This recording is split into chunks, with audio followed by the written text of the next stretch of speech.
and welcome back to our Plymouth Road to Glory Crew mode, episode number 5. And today, last episode I actually did my commentary different. I spoke about like the Premier League and how it all ended up, and I had my say on it really. So I'm going to do the same, but obviously for the Championship this time. And obviously the two teams that got promoted automatically were Burnley, who won the league on 93 points, and Middlesbrough, who came second on 89. Now, surprisingly, I didn't think Burnley was going to go straight back up. I mean, to be fair to them, they did keep a lot of the same of their squad.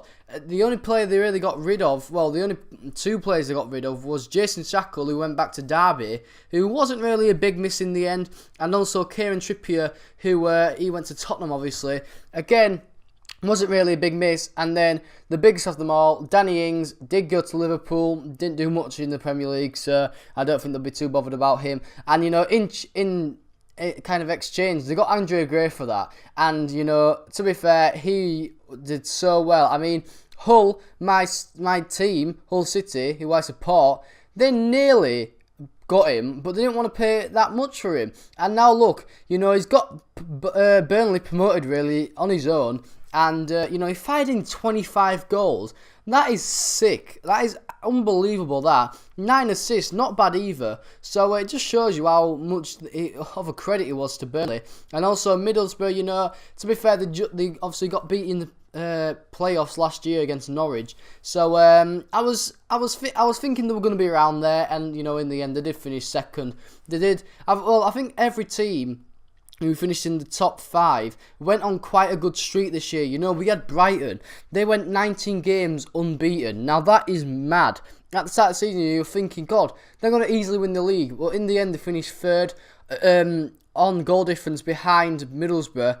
And, that spell of quite a patchy spell in December, January, where they didn't hardly win a game. I think they only won one game out of about 8. So, that kind of was their downfall. And that's why, they didn't finish first or second. And, that's why Sheffield Wednesday, who finished in the last playoff position, finished in, has beat them, and now in the playoff final against Hull, who obviously beat Derby in 2 legs. So, yeah, so Brighton finished third. In the end, not really kind of doing all in the playoffs. But Hull, obviously, they are in the playoffs tomorrow against Sheffield Wednesday. My team, Hull, I am going to be there. I am going to vlog it because I don't have a good camera. So, yeah, and just hopefully we win. I want the Hull City team that showed up against the Derby away, the Middlesbrough at home, and the Burnley at home, where we beat all them clubs 3-0. I don't want to be playing the Derby at home where we lost 2-0, or away in the league where we lost 4-0. And I don't want to be playing Burnley or Middlesbrough away where we both lost 1-0. I want to be doing the justice, lads. I want to go up, and if we don't, there'll be a big talking point because you guys won't be good enough and you'll be leaving. So Hull City better win that game. I aren't really expecting them to be fair.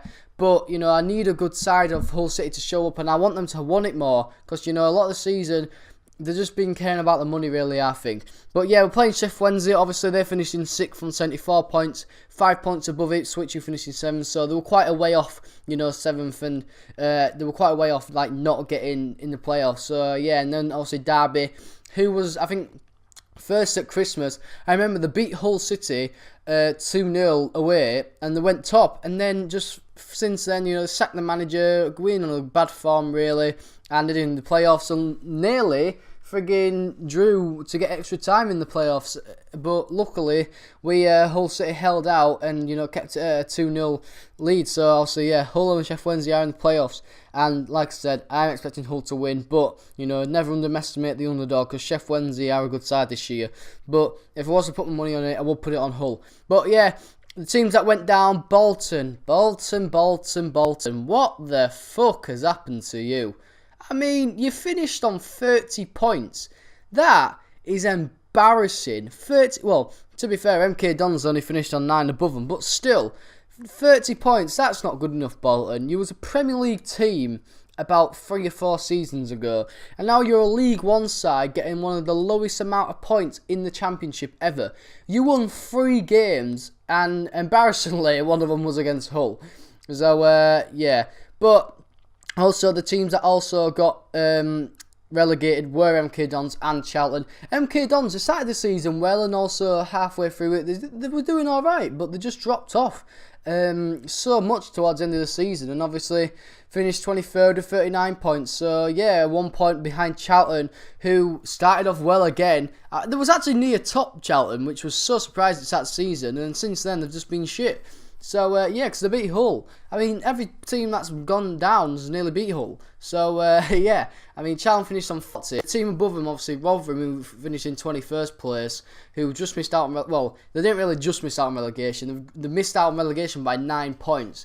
So it was a big difference this time. The only really thing that came to the last day of the season was either Middlesbrough, Burnley, or Brighton getting in the playoffs, and as you also see, Middlesbrough and Brighton drew, so obviously Middlesbrough went up. So yeah, it was quite a good league this year. I quite enjoyed it. I mean, I expected pretty much straight away because we basically kept all the players we had last season.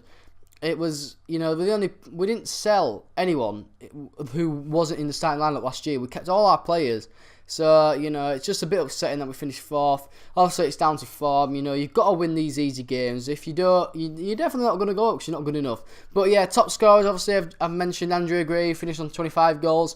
Then, joint second, but obviously more assists. Ross McCormack, 21 for Fulham. Man, he's got to move next season. He's too good for Fulham. Fulham finished 2 points above Rotherham in 20th place. It's not good enough for him. He needs to move to a top championship side or into a Premier League team because, like I said, Fulham is too good for him. He is. They're not good enough this time, and if it weren't for him, they would have probably gone down. And also, Abel, our striker for Hull City, he got 21 goals. Well done to him because he was absolutely shit in the Premier League. So, you know, finally making up for that 12 million move. Well, not really. You better score that much in the Premier League next season, or I think he'll be getting sold. And also, you have like Tom Mohamed, who for, you know, Brighton, Naki Wells, Huddersfield, John Rhodes, you know, they all got 17, 16. But overall, I did enjoy this championship season. Obviously, as a supporter in the championship, you wish your side to go up. And, you know, it was quite realistic for a Hull City supporter to think your side would go up. But, you know, you never say never. We are instilling a chance of going up, so hopefully. But you just kind of wish it was by automatics then playoffs, because you kind of get a bit more nervous and it comes down to one game, really. You need to perform on that game. But anyway, guys, hope you enjoyed this episode. Hope you enjoyed the commentary, you know, a bit something different. If you have, please hit the like button, subscribe if you are new, and guys, I'll be seeing you later. Peace!